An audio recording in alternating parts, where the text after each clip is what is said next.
Assalamualaikum warahmatullahi wabarakatuh.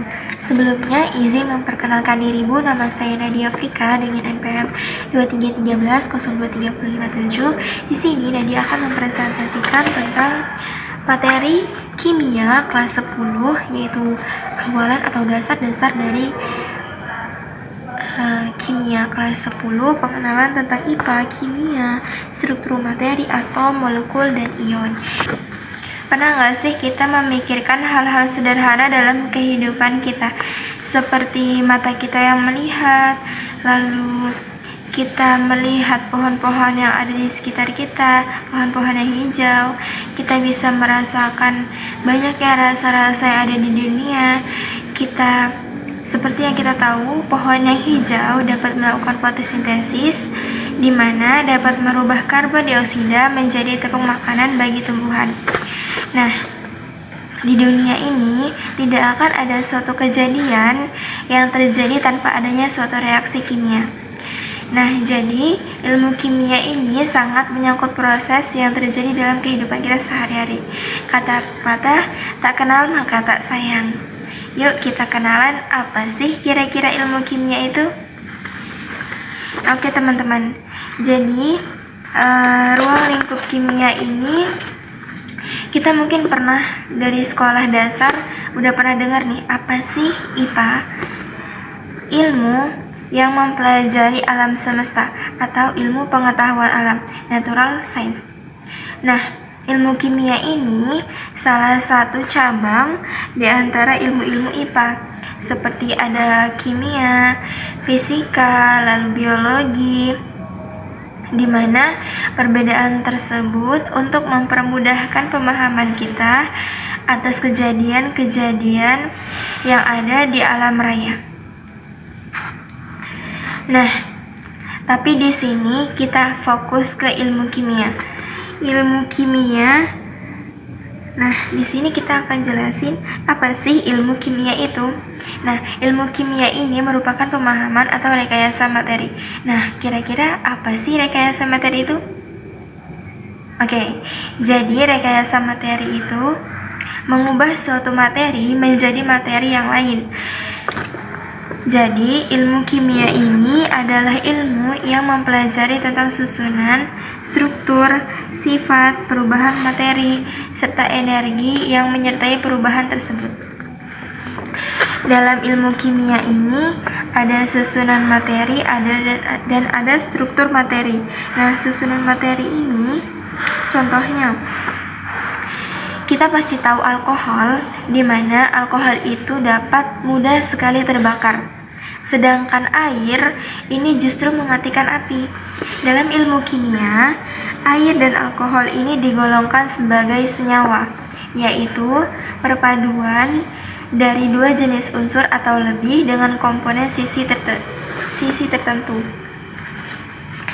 Jadi, unsur ini adalah zat yang paling dasar dan menyusun segala macam senyawa. Air ini senyawa yang tersusun dari dua jenis unsur, yaitu hidrogen dan oksigen, dengan rumus kimia H2O. Sedangkan alkohol ini senyawa yang tersusun dari tiga jenis unsur, yaitu karbon, hidrogen, dan oksigen, dengan rumus kimia C2H5OH. Nah, alkohol ini mudah terbakar karena karbon, oksigen, dan hidrogen di dalamnya membentuk ikatan yang kurang stabil dan dapat bergabung dan bereaksi di udara dengan ikatan yang lebih stabil. Sedangkan air ini merupakan senyawa yang tersusun dari hidrogen dan juga oksigen, di mana sudah membentuk ikatan stabil. Jadi ketika air ini bereaksi dengan oksigen di udara, karena tidak membentuk ikatan yang lebih stabil. Kemudian ada struktur materi. Nah, struktur materi ini mempelajari tentang partikel dasar yang disebut atom.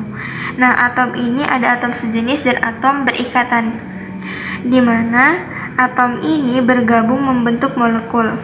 Nah, atom dan molekul ini sifatnya netral.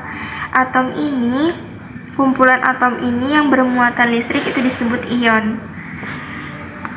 Nah, contohnya intan dan grafit.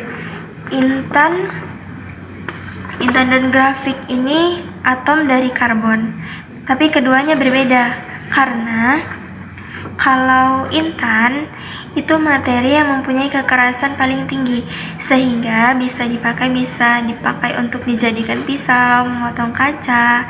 Lalu kilaunya ini bisa dipakai sebagai perhiasan, sedangkan grafit ini memiliki kekerasan tinggi dan menghantarkan listrik. Nah, grafit ini terdiri dari lapisan-lapisan yang mudah bergeser sehingga bisa digunakan sebagai pelicin seperti oli, lalu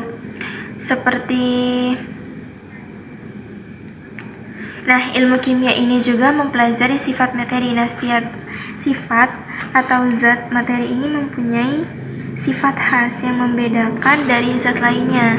Nah, sifat materi ini memberikan penjelasan tentang materi-materi, di mana semua itu disebut sebagai kimia teoritis. Nah, setelah kita tahu semuanya tadi, kira-kira apa sih manfaatnya belajar ilmu kimia ini? Jadi, manfaat ilmu kimia ini kita dapat mengontrol perubahan, kehidupan, dan lingkungan-lingkungan yang ada di sekitar kita. Seperti kita bisa mengubah bahan alam menjadi produk yang berguna untuk memenuhi kebutuhan-kebutuhan kita, seperti yang kita tahu membuat sabun. Kita membuat sabun dari minyak sawit. Nah, ilmu kimia ini juga berandil besar dalam berbagai jenis produk teknologi seperti pesawat, televisi, mesin pendingin, pesawat terbang. Dan ilmu kimia ini juga menunjukkan kepada kita betapa teraturnya alam kita ini, baik makro maupun mikro. Kiranya semua itu akan menambah kekaguman kita kepada Sang Pencipta kita. Nah, lalu hubungan ilmu kimia dengan ilmu pengetahuan itu kira-kira apa sih? Nah, jadi hubungan ilmu kimia dengan ilmu pengetahuan itu seperti kedokteran, neurologi, psikologi, geologi, fisika, kosmologi, meteorologi, elektronika, metalurgi, teknik, arkeologi, ekologi, pertanian, botani, biologi, genetika, farmakologi, toksikologi, fisiologi, dan kedokteran. Lalu di ilmu kimia ini kan sebagai central science, di mana ilmu pengetahuan ini contoh-contohnya itu seperti penemuan pupuk pestisida, lalu ada di bidang farmasi, sintesis obat baru, lalu di bidang kedokteran ada penentuan struktur molekul, lalu ada juga di bidang analisis kimia yaitu seperti geokimia, ilmu lingkungan, dan industri, serta masih banyak lagi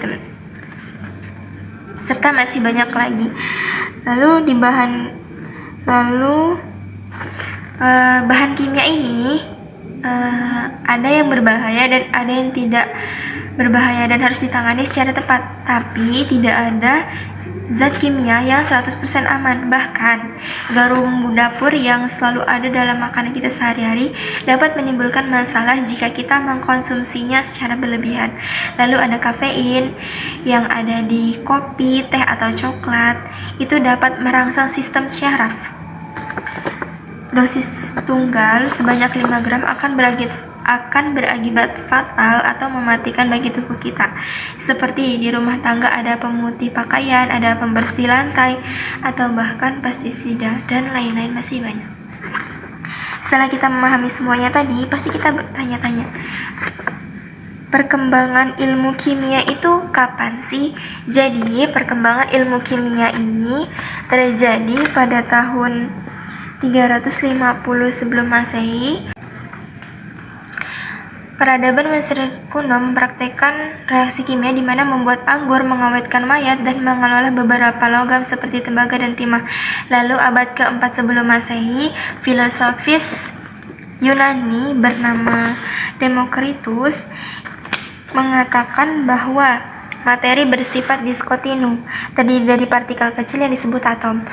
Lalu ada Aristoteles di mana mengatakan bahwa materi bersifat kontinu, tidak ada yang tidak terbagi. Lalu pada tahun 500 sampai 1600, kimia ini diarahkan kepada praktis ketimbangan pemikiran tentang hakikat materi. Ilmuwan Arab dan Persia membuat berbagai jenis zat seperti alkohol, asensin, asam ionida, asam sulfat, dan asam nitrat. Nah, untuk mengubah beberapa logam seperti besi, tembaga, dan zinc menjadi emas.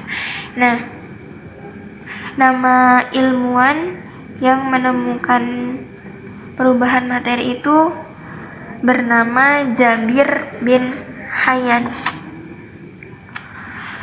Lalu pada kimia modern ini, ketika ahli kimia dari Prancis Antoine Laurent Lavoisier melakukan serangkaian percobaan yang akhirnya menemukan hukum kekekalan massa. Lalu ada John Dalton yang mengajukan teori atom yang pertama.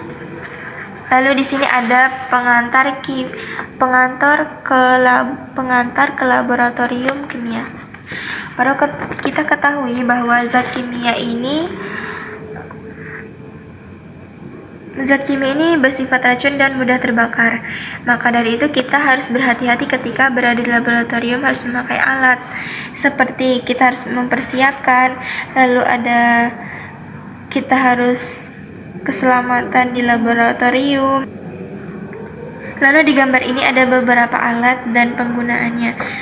Ada gelas kimia, ada silinder ukur, ada labu ukur, ada pipet, ada buret, dan tabung reaksi serta masih banyak lagi. Lalu di sini juga ada gambar zat kimia berbahaya, di mana gambar tengkorak ini beracun, dan ada gambar silang ini berbahaya, ada gambar api itu mudah meledak, lalu ada mudah terbakar, korosi, dan pengoksidasi. Mungkin sekian dari saya. Mohon maaf apabila ada salah kata. Kepada Allah saya mohon ampun. Wabillahi taufiq wal hidayah. Wassalamualaikum warahmatullahi wabarakatuh.